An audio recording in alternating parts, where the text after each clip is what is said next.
unites authors, readers, and enthusiasts. Moments like these provide a wonderful platform to amplify new voices in literature while also fostering, a deep sense of connection among those who cherish storytelling and the arts.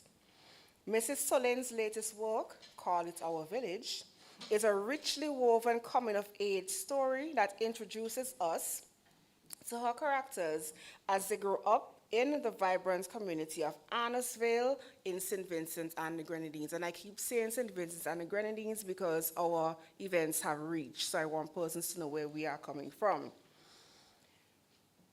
Raised by their mother and grandmother, the narrative portrays their journey through childhood to young adulthood, navigating the intricacies of traditional village life, a disciplined upbringing, and the challenges of transitioning into a fast-evolving technological era. Let us immerse ourselves in this moment of celebration, honoring both the brilliance of Mrs. Solin's literary achievements and her contribution to Caribbean storytelling. Thank you for being here to support this wonderful occasion. So if we look at our program, we will now have the author's presentation, the story behind the book, followed by readings from key chapters. Author herself will offer some readings. And we also have in our presence Dr. Nigel Scott, Miss Carla Morgan, a teacher of English A and English B. I think it's at the St. Vincent Girls High School. Welcome to both of you. And I notice in the audience, my former teacher, Mrs. Cadogan. Good afternoon. It is a pleasure and an honor, yes, that you're here with us. So, Mrs. Solin, this is your moment to shine. I'm going to go and sit down now, okay? So, over to you.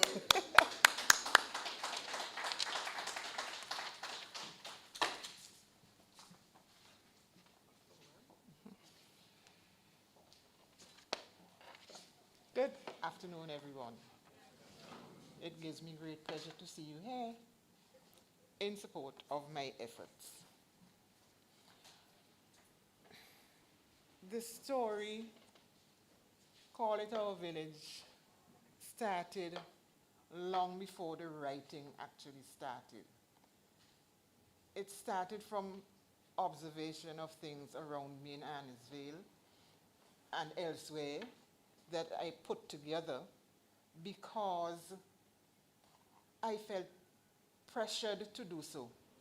The thoughts were in my brain and they would not leave me alone. So eventually I started, and then I decided, this is too much work. I can't make it anymore. And then a person by the name of Judith Cadogan said to me, I appreciate her friendship. And Judy said to me, well, if you're not going to write it, I am not going to speak to you again. I so treasure the friendship that I decided to put more pen to paper. And eventually, over a period of 14 years, the book came to life. In part, it took 14 years because when I actually decided that I was going ahead with this, I decided that it wasn't just going to be an ordinary story. I was going to make it something that reflected Margaret as a teacher. And so I wrote it with the intention of portraying the elements of grammar, language structure, literature, storytelling, and all of those put together in a story that had to be told. It's not a historical novel. Some of the things that happened here in the story were nudged along by some historic happenings, but it is not a historical novel. So you might find that what she said ain't true. Not my fault. The brain did it. Okay? So that's how, call it, our village came into being. I'm going to read to you a few chapters. It's not going to take long, I promise you. I'm going to read the first chapter, the first two chapters, and then I'm going to connect those two chapters with another chapter further along in the text. At the first sound of the menacing growl, I merely made a hasty glance in that direction to ascertain the proximity of the animal. Then I was flying downhill, determined not to be caught. My sister's command, "Don't run," wafted eerily in my wake as the enthusiastic panting of the dog at my heels propelled me downhill at greater speed. On arriving at the embankment above the road, I took one desperate leap. Airborne, I heard the ripping of my skirt tail behind me. I landed on both feet and barely sparing a glance right and left, dashed across the road and into the safety of my godmother's yard. Up the stairs I raced and through the open door, gasping. "Varner Craig, what happened? Where's Dell?" Nenny asked, concern in her voice as she held me and peered around the door frame. "Look me here." I told her not to run, but she never bothers with me, Dell responded. She was holding the small basket with the fruits and some provisions we were taking home from up the hill. Fruits, mostly mangoes, grew in abundance on family lands on the hillside on the other side of the village. But the tenants on the land were not always forthcoming with the produce. From time to time, they would send a message for us to come collect some things. I didn't even remember letting go of my half of the handle of the basket. "So what happened? She sounds as though the devil himself were chasing her," Nenny observed. One hand was over my vibrating chest, as though to prevent my heart from breaking through my chest cavity, while the other soothingly rubbed my back. Mrs. Harry's dog barked, and she took off. And with the voice of the elderly wise, she added, "Granny always says that no one can chase you if you're not running." Well, that might just be so. But sit down and let me get you something to drink. Lord have mercy. Nenny soon handed us glasses of her special limeade, as Miss Lou, her lifelong friend and companion, looked on. Before darkness fell, we were on our way home again. My godmother, whom we called Nenny, had no children of her own, but she had several grandchildren. She made sure that she had some trinket for each of us on our birthdays and at Christmas. Her house was full of all sorts of interesting items, and I loved to just walk from one tiny polished table or shelf to another, looking at the variety of curios placed on little doilies there. And I loved my Nenny. She was my idea of a lady, not tall, and neither bony nor fat. She was pretty too. And she had the prettiest hair. It was thick and grey. Once she caught me looking intently as Miss Lou combed it, and she told me I could touch it if I wanted to. It was warm and soft. After that, I combed it every chance I got whenever I visited.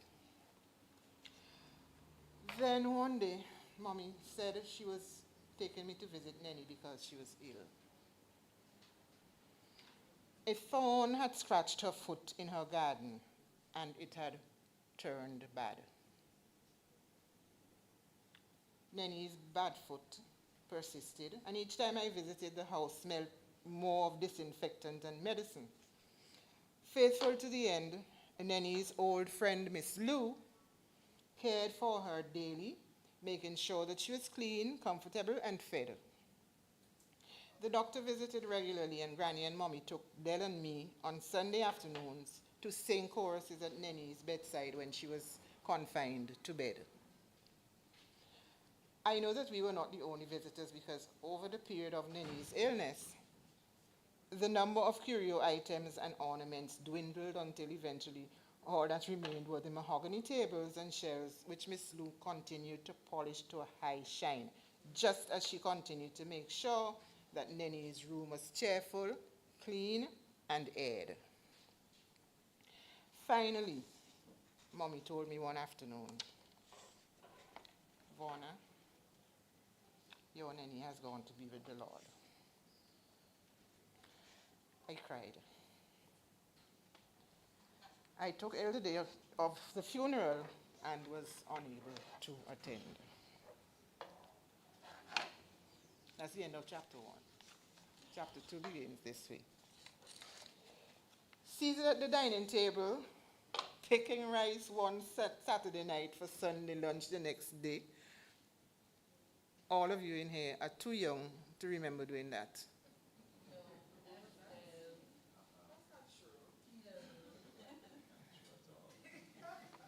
We had to pick the rice Saturday night for lunch on Sunday. So, seated at the dining table picking rice one Saturday night for Sunday lunch the next day, I heard my mother and grandmother talking about the new owners of Nenny's house. When they realized I was all ears, they made a lesson of it, as they did with most issues. Nenny left the property to Miss Lou in her will, but 3 lawyers decided it was too good for her, so they managed to take it for themselves.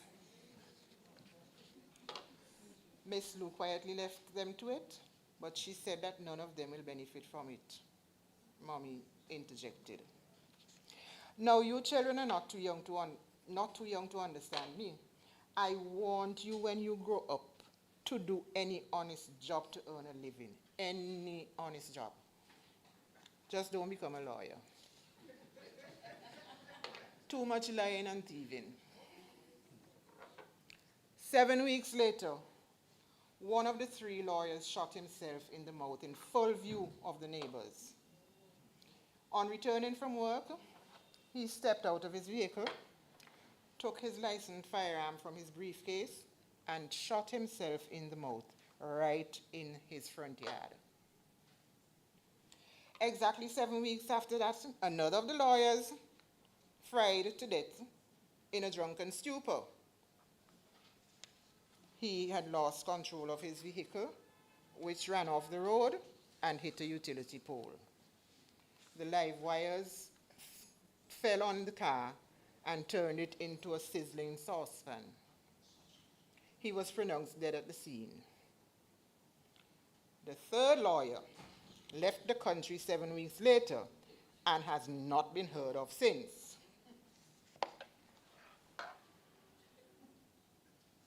Okay?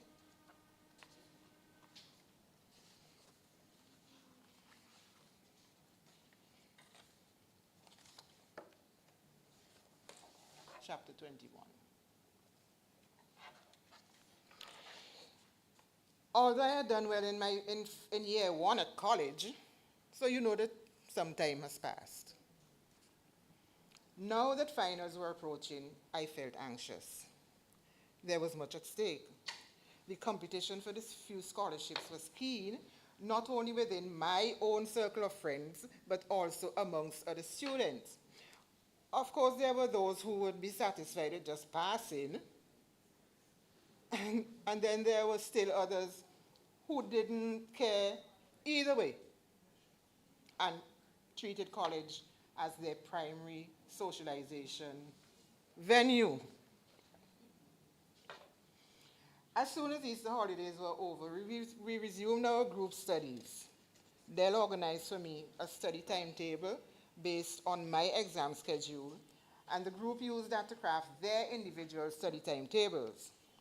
I reserved time for church and YPs, which is young people's, and some Vorna time, and still managed to get at least 7 hours sleep every night. Second-year students were home for study period except for the occasional class that needed to meet to reinforce some concept. My classes had ceased, so I was reading some psychology case studies when I became aware of feet running and loud garbled voices. Granny was already in the front yard, and Mommy and I arrived in the porch almost together. Mommy's questioning expression and gesture yielded the response, "A man take off down the airstrip." My jogging route took me along a vantage point that afforded me a clear view of the airstrip. The crowd was running in the direction of the airport. I barely heard Mommy's where as I darted out of the yard and headed for the Goody track, down which I would normally travel on the final leg of my run home. I took the hill, zigzagging up the incline, and was soon at the top. Villagers living along the way were either at work or had not heard what was happening below, but my appearance attracted attention. What? One started to ask. "A man on the airstrip," I panted. Arms and legs pumping with mechanical precision and speed, a male figure was moving down the runway like greased lightning. The airport fire truck and an airport security vehicle were in pursuit, but nowhere close. Shiny metallic sparks flashed from the vehicles as they accelerated down the strip, but there was no catching him. Spectators were running onto the strip for a better view, and police officers stationed at the airport were in vain trying to control them. Suddenly, the runner seemed to trip. Arms flailing like a windmill, he toppled head over heels and lay sprawled, face up on the tarmac. The airport security vehicle arrived on the spot. Then the fire truck trundled up. A number of villagers had joined me, and someone declared, "His heart must have busted at that speed." Another declared, "I going down," and hurried off to access the shortcut down to the airport. The mid-morning sun was intense, so I eased myself into a space in the shade of a huge mango tree and sat down. About 10 minutes later, an ambulance screamed its way to the scene, and the medical personnel jumped out. Shortly after they covered the body, returned to the vehicle, and left the scene. "He dead," somebody announced. "Ambulance don't carry dead people." Within another 10 to 15 minutes, an open-back police vehicle drew up, accompanied by a SUV, which I presumed was a doctor's. He uncovered the body, spent some time in observation, then covered the body again, and he too left the scene. The police seemed to be marking the spot. A hatchback vehicle arrived. Then the covered body was placed on a gurney and shoved into the vehicle, which sped away, leaving the struggling spectators to no alternative but to return to wherever they had come from. The show was over, so the crowd reluctantly dispersed. As the sun was too hot for jogging, I hugged the shaded edges of the Goody track and strolled home. Mommy was awaiting my return. "What got into you to take off like that?" she wanted to know as soon as I reached the porch steps. "I figured I could get a better view from the hill above the airport." "And I did," I responded. I told her all that I had seen. She was pensive. "I wonder who he is. He must have lost his mind to be running like that." Granny was by her vegetable garden, picking lettuce for our lunch plates. A young man was in the breadfruit tree, having convinced Granny that he could reach the lone breadfruit on an extended branch halfway up the tree.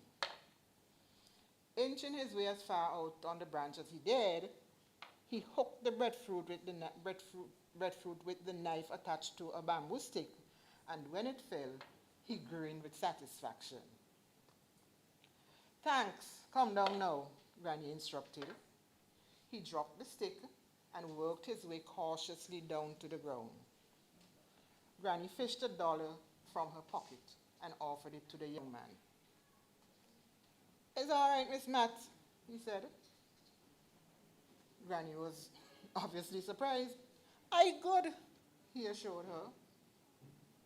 "Who is your mother?" Granny asked. "Miss Estelita," he responded, and taking up his tool bag, waved as he left the yard. "Aye, good." Well, was all Granny could find to say. The village was abuzz with the airport story, and by nightfall, the identity of the runner was no longer a matter of speculation. The evening's news confirmed his identity, and the bits and pieces of the information we had been hearing all afternoon fell into place. You have any idea what it is? Just about 7 years after the deed was done, lawyer number 3 in Nenny's property heist had inexplicably returned home. No one will ever know for sure what precipitated the action, but no sooner had his feet touched terra firma than the gentleman released his grasp on his carry-on bag, raced past the baggage handlers at the back of the aircraft, onto the runway, and took off before anyone realized what was happening. I had seen the rest. Of course, Del and Tessa had to be told of this latest development.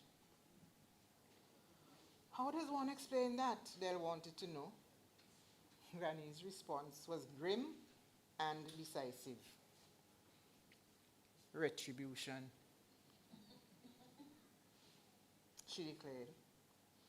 Glenda claimed that crossing the sea had delayed the retribution.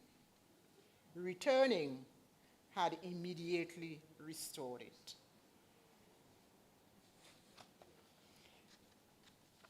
If you are confused, ask me questions.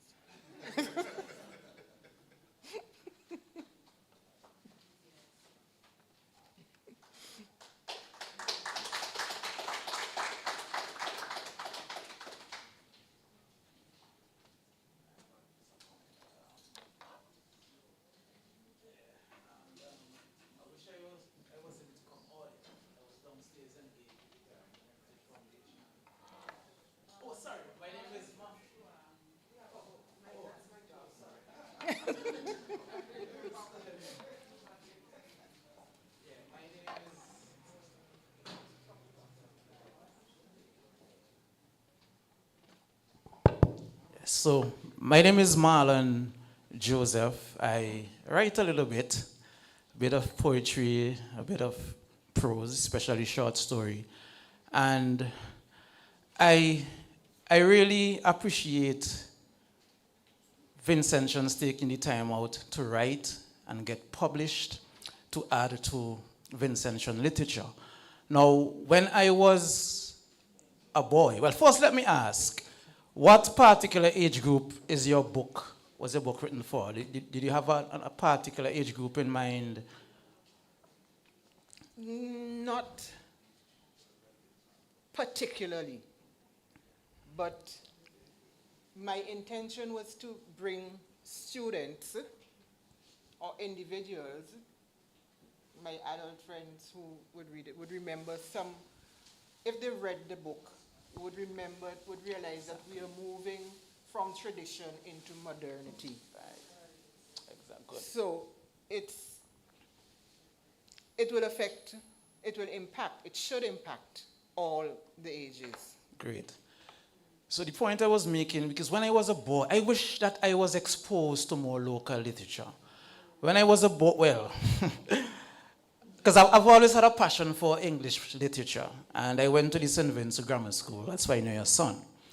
And for me, I read almost every Hardy Boys that was available. Almost every Nancy Drew that was available. Famous Five.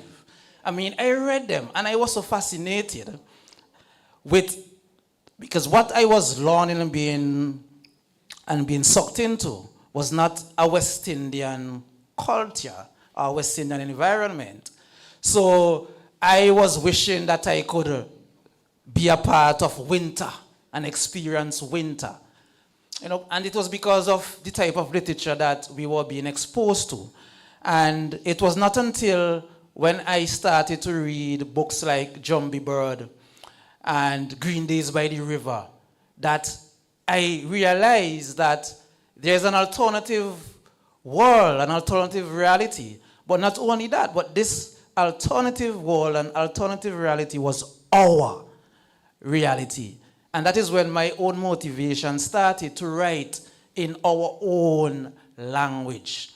Not just write in standard English, but using our own Vincentian vernacular and so forth. So I must congratulate you for taking the effort and time to write and get published, so that, and I'm going to buy a copy of your book for my daughter. She's 13 years old, so I want a signed copy for her. Because just as I was not as exposed to local literature when I was growing up, I'm not going to make that mistake with my daughter. Thank you. So yeah, Thank you. thank you.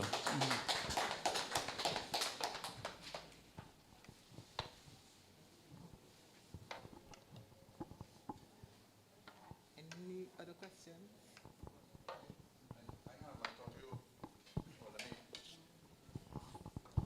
Thank you very much. I must say I am halfway through the book. I was interrupted by meetings yesterday and today. But it's a beautiful little book, and I want to commend you and congratulate you on that. And I want to agree with Marlon that it's a wonderful piece of writing that, for me, it's very simple. The language is simple. And what I particularly like is that the chapters are short, so your curiosity is piqued, because after reading chapter 1, you want to go on to the other chapter. My question has to do with a point you raised, and you hinted it, but I just wanted to ask you more directly. I noticed a movement in the book, and yesterday I was baffled and perhaps confused, because I thought when I read one of the chapters I could have identified the church, the funeral scene that you mentioned, but then something you said in the chapter that threw me off. So and that is the case in some of the other chapters as well. I could recognize, imagine a particular locale in Arnesville, but then something is said that threw me off. And that's a good thing, because it's so, but I just wanted to know, I know it's not a historical text, but I wanted to find out, so it's a bit of fiction, but also a little bit of historical reality. Touch of historical Right, so reality. okay. So what would you consider the type of writing? Because that's what I found intriguing about the book. When I thought I am locating a space and particular geography in the Arnesville area, I'm thrown off by something else that happens in the chapter, which is a good strategy or device. I don't know, those who teach English. So that's one thing. The other thing has to do with, well, it's not a criticism, it's just an observation. I love the Vinci vernacular, and especially when it is interwoven, and particularly when it is used in a humorous way, or to emphasize a particular point or tradition or how we feel. You didn't make much use of it. Well, I'm at chapter 14, so I suppose, because you did read chapter 21, and I got a bit of it. So I just wanted to ask if that was deliberate. The use, it was, so for me, the book is pitched for middle class Vincentian society or community. That's my particular lens. I might be wrong. You might be wrong. So please correct me. Because I have interwoven in it some of the vernacular. Like what I just read, the ambulance bit. He dead. We don't. I mean, you know. But my intention is to show our vernacular, yes, when it is necessary, when it is relevant, and also to present the standard variety when it is necessary. And I hope that you're all going to buy the book, because you are missing a whole piece between chapters 1 and 2 and chapter 21. I made the connection for you of that chapter, those 2 chapters to the chapter 21. But I am sure you will see that the book is infused with our mythology, our traditional sayings, our everything else that is intended to give you a feel of long ago moving into now. Thank you, Mrs. Solin. Do we have any more questions, comments? Perhaps not at this time, but during the book signing, you'll have an opportunity to engage with the author. I now call, well, I have to go to the podium to say that. Thank you, Mrs. Solin. I now call to the podium Dr. Nigel Scott. On the program, he's listed as a resident of Arnesville, but of course, much more to Dr. Scott. I don't want to go into giving you biography, but welcome, Dr. Scott. Thank you for joining us, and please come to make your contribution. Thank you very much, Dr. McBarnett. It is sufficient that I'm a resident of Arnesville. That, I think, is one of the main reasons why I'm here. And if I may, just say that my copy is already signed. I didn't pay for it, though. It was a gift since the 1st of January 2023. So that's how long I've had it. In fact, I've read it a few times. So I have known Margaret Solin all my life. In fact, she read chapter 1 about her nanny, her godmother. Margaret is my god sister. Her father, her deceased father, Carlton Cropper, was my godfather. So I've known her all my life. And we grew up in our village, Arnesville. And the pull of that village is such that it is difficult to leave Arnesville. And that probably explains why both of us continue to live in Arnesville all these years, and it still is our village today. And it is perhaps why she has asked me to make these few remarks as a fellow villager. So Margaret's book, Call It Our Village, is a short but expressive book full of wit and charm. As I read the book, and I've read it a few times, I could not contain myself from reflecting on my own growing up days in Arnesville. In fact, the book has that way of transporting you back to your childhood. And even though it is based in Arnesville, it could be any village in St. Vincent and the Grenadines or the Caribbean or beyond, for that matter. The fact that it is Arnesville, however, meant that for me, on each page, each chapter, I pondered whether or not I knew the family she was describing, or the individual, or Ronnie, the building, the church, the bridge, or even the Gucci track, or the lawyer.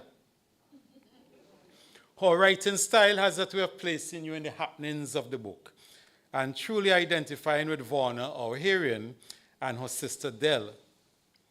It, of course, does not hurt that anyone growing up in Annisville in the 1950s and 60s would know that Craig was one of the popular Annisville names of the day. Interesting.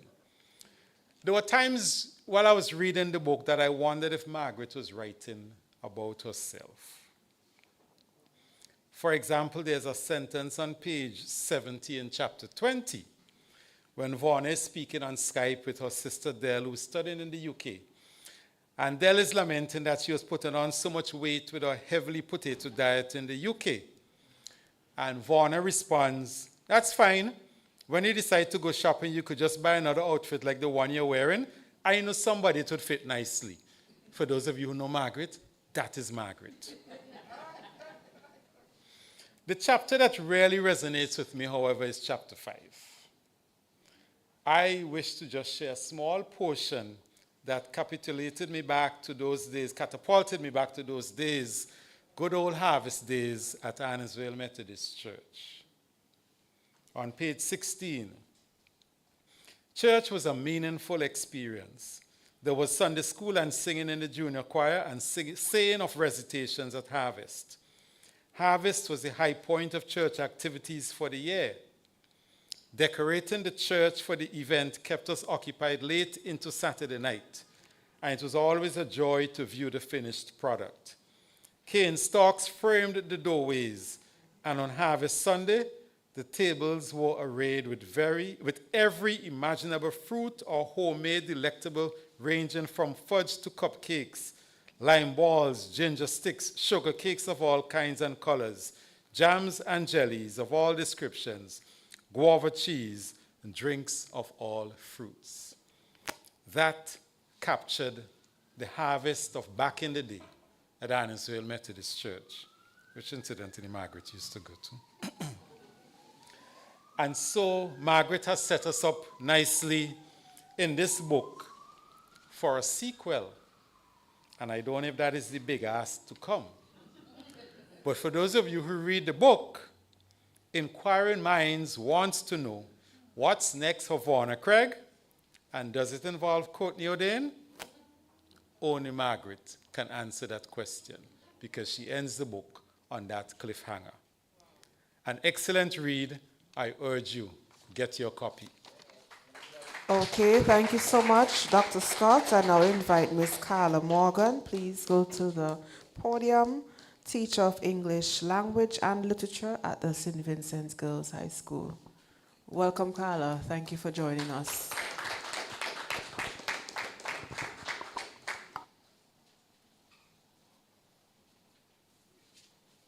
Good afternoon. Good afternoon, everybody.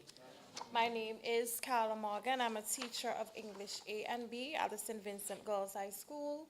I first taught this text, read and taught the text 3 years ago. We teach it currently at the second form level. And I specifically like chapter 3. It does resonate with me a lot, so I will read chapter 3 and I will give an analysis of chapter 3.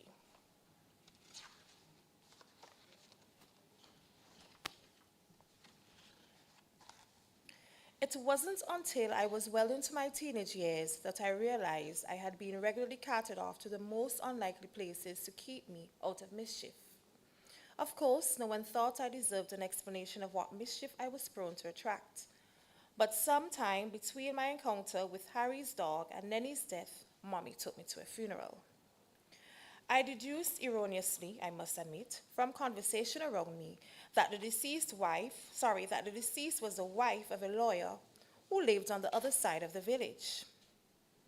I could not remember having seen her alive, although I had walked past that house at least once a week. That alone should have alerted me to my mistake, but it didn't. The house in question looked interesting from outside. It was the first building I had seen made from real river stones at the bottom and board at the top. A covered river stone staircase led from outside to the upper floor, which was the dwelling house. When the wind blew up the curtains, I could see through the window. A square clock flanked by 2 pictures on a partition, and sometimes I thought I saw the face of an old woman. Downstairs housed an organization of some sort, for the furniture there consisted of some benches and an enormous desk. Inquisitively, I looked forward to the funeral and expected that I would see exactly what the inside of that house was like. The day of the funeral arrived, and with it a brief period of disappointment. For instead of making our way to the other side of the village, Mommy took a bus to Kingstown. Yes, the funeral is in town. She had anticipated my question. We went to a two-story building in the capital, Kingstown. The front door really wasn't a front door, but rather something of a wooden gate hanging on very large hinges. The gate opened onto what looked like a small courtyard. A stone staircase with newly painted reddish-brown pipe rails led upstairs on the outside to a landing and a door, and beneath the landing was a door which I imagined was the downstairs front door. We entered through the door, and it took a while for my eyes to adjust to the gloom of the corridor, after the bright sunlight outside. At the end of the surprisingly ample corridor, a woman in black and white ushered us towards the wooden staircase on her right and followed the couple ahead of us. We climbed the stairs. A number of people were gathered in one corner of the fairly large room where an open coffin occupied an almost central position. There was nothing cheerful about this room that I was forced to compare with Nenny's. Wherever there were curtains, they were severely drawn together. Chairs were pushed back against the partitions, which bore framed pictures of Christ and his disciples at the Last Supper, and Christ ascending to heaven on a cloud as his followers gazed in awe. One partition was dedicated to 3 pictures of bowls of flowers, arranged in step-like ascending order. Mommy followed the other mourners as they filed past the coffin to view the body, and I headed for the one window that was wide open and through which a gusty breeze blew. The window opened onto one of the 3 streets in the city, and I was supposedly engrossed in the activities immediately below me when I realized that I was also unintentionally eavesdropping on a conversation between 2 ladies located maybe 2 feet away from my right elbow. She looks really dark. I nearly didn't recognize her. Me too. But you know, they say that's how they change color when they're poisoned. You think that could really be true? Well, it wouldn't be the first time. They said the same thing happened to the first one. He can't be so brazen, the first speaker murmured. I am not putting it past him, was her companion's succinct observation. Suddenly, a short man in a black jacket bustled into the room. Close the coffin, he commanded. His mouse-like features looked nervously around the room where nobody moved. Where are the pallbearers? He demanded. The mourners began filing down the staircase, and I couldn't help but notice that the coffin was actually placed close to the curtained door that led to the outside staircase. I wondered why it wasn't opened. The 2 ladies had started down the stairs ahead of me, and Mommy followed. We were almost to the bottom of the stairs when the lady in front cried, "Oh God!" and toppled down the rest of the stairs. Her friend hurried to her assistance. With help, she hobbled to a chair nearby, and I saw that her stockings were torn and one of her considerably high heels broken. Mommy went over to see if she was all right and suggested that she be given some water to drink. I know that she would have stayed to help, but I was tugging at her hand and whispering urgently to let's go. Aided by some men who had been milling about in the street below, the mouse-faced man was bringing the coffin downstairs to be placed in the hearse. I needed to get away because I had convinced myself that the dead woman had somehow managed to trip that woman, causing her to tumble down. I do not recall going to the church for the funeral service. What I do recall is that after the funeral, I could not eat for a few days. It was a good thing that all this had happened during the school vacation. For a whole week after that incident, I was listless and seemingly in a daze. I had to be bathed and dressed and fed like a baby. I spoke to no one. I did not seek food. The lady's conversation replayed itself in my subconsciousness, and my imagination conjured up a face that was fair gradually turning darker. I was afraid to close my eyes. Mommy and Granny prayed over me every night to get me to sleep and asked the Lord to release me from the melancholy fit which had engulfed me. After nearly 2 weeks, their prayers were finally answered. I told Mommy I didn't want to go to any funerals again.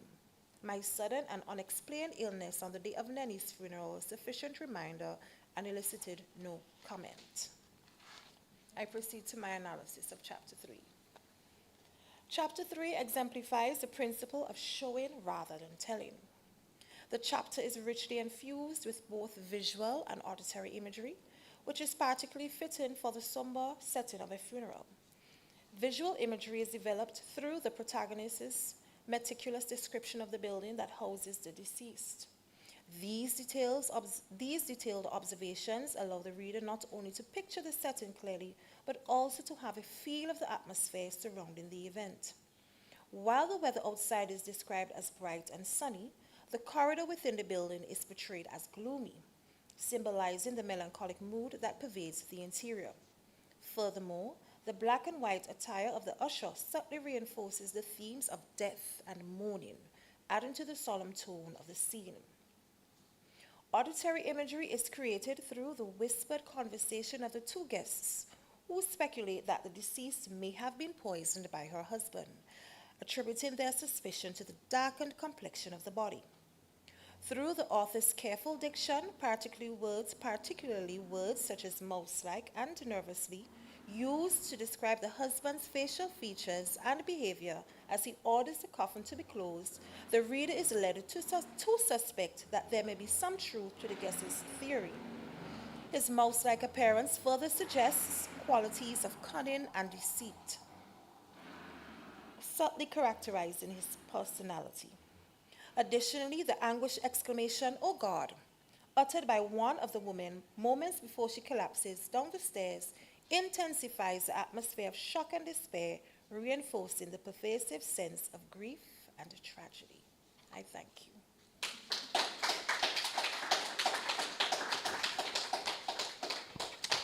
Thank you so much. At this juncture, do we have any additional questions, comments? Well, I just want to make a comment. I'm happy to learn this evening, is it still evening, afternoon, that the work is being taught at the St. Vincent Girls High School. Yes, I think we should give the school teachers, principal a round of applause. So as a former English A and English B teacher, I am really, really happy about that. Actually, before you presented, I started writing on the back of the program themes, and I started listing them: death and love and family relationships and so on. So it's just a training in us. So thank you so very much for your presentation. Another round of applause.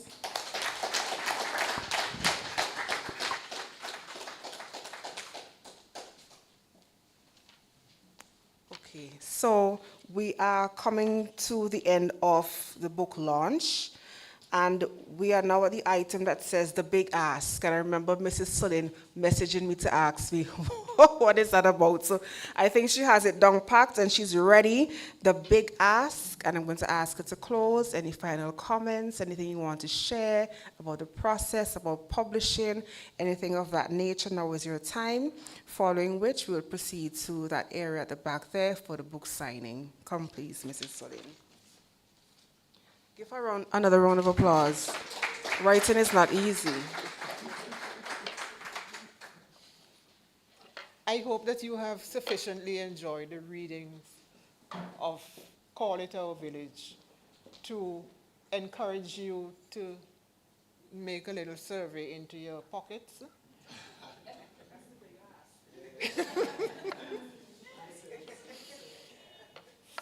For the cost of $40.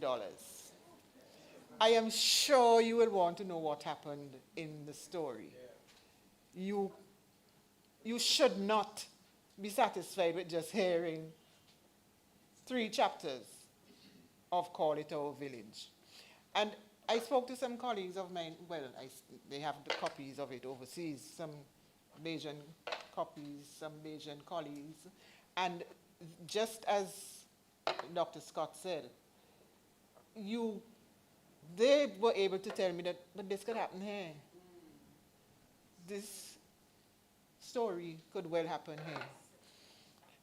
And so you need to be a part of this story. You can have a wonderful time trying to decide what is fiction and what and what isn't. Nigel is already asking me. He will have to be thinking about that really deeply and probably go back into a lot of old time days. But in final analysis, writing the story was an exhilarating experience to me because it allowed me to unburden all of that information that was in my head that kept tormenting me. I would get up in the night, actually, and write down things. And because it's in the night, sometimes when I get up in the morning, I can't remember what I wrote it on. But I am glad that I was eventually able to complete it. Can't promise any follow-up. But you never know. Depends on whether I do have the time to do it, because when you read the book, you would realize that I am not satisfied with just being mediocre. I wanted it to be the best that it could be. And that's what I set out to do.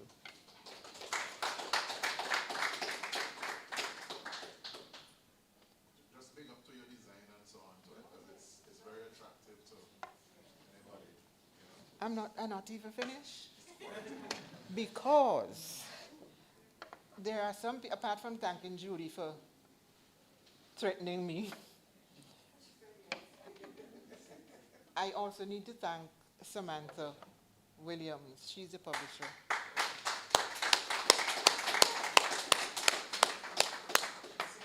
And if Samantha can stand, please. So Samantha Williams is our library assistant here at the UWI Global Campus, St. Vincent's and the Grenadines, and quite an accomplished author herself. So give her another round of applause. And I must thank Mrs. Solin, well, publicly. We do have a copy of Call It Our Village. We do have a copy. We have 2 copies. Samantha's giving me the look. It's 2 copies of Call It Our Village in our library. So thank you so very much for that. You're very welcome. And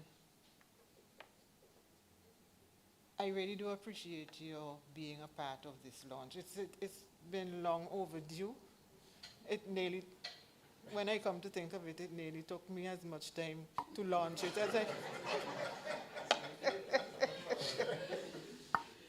as to write. But I'm glad that it has come.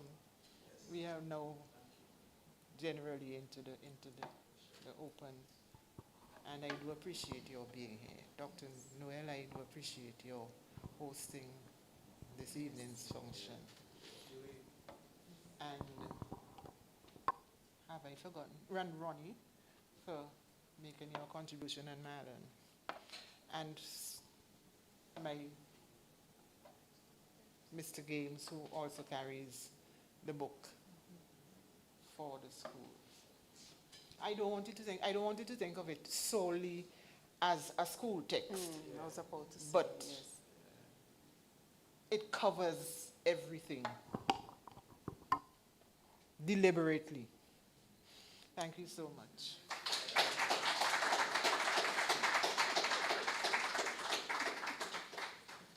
Thank you again, Mrs. Solin, and it is indeed our honor. Mrs. Solin is an active, well, I almost said member of staff, but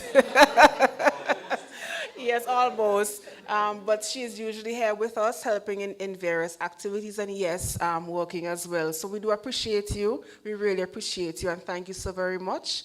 And also your family, shouting out your family and your friends who are here with you this evening to celebrate this momentous occasion. And everyone who came out, this brings us to the end of the book launch.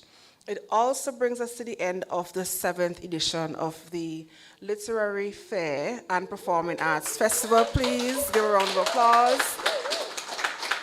And I have to say thank you to the planning committee, comprising of the Vincentian Association of Artists, Writers, Producers, Inc., the Ministry of Education, etc. Please forgive the brain at this time. The Ministry of Youth, Sports, Culture, and Creative Industries, and so many partners. Emma is in the room, Emma Jackson, who have done a fantastic job. with the library, transforming the library for our children's village today. We had so many children here. I almost thought we did not have enough chairs. And thank you especially to my staff. Thank you. Yeah, they deserve a round of applause. I know that I pushed them above and beyond, but they have also gone above and beyond. So I'm really, really grateful for their support. It has been, not to sound political, but it has been a labor of love.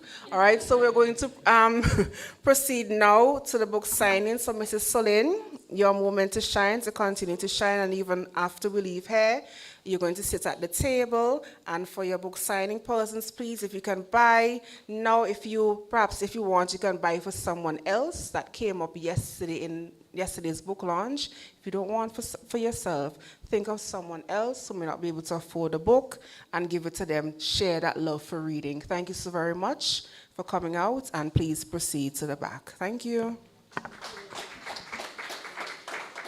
And I think our live stream would continue to show that activity behind there. Thank you so very much, Monty, Bay Hill News Network. How could I forget you? Ardent supporter. And Simo Hines, thank you for catching our best sides, the best views, and telling us when our hair is not in place. Thank you.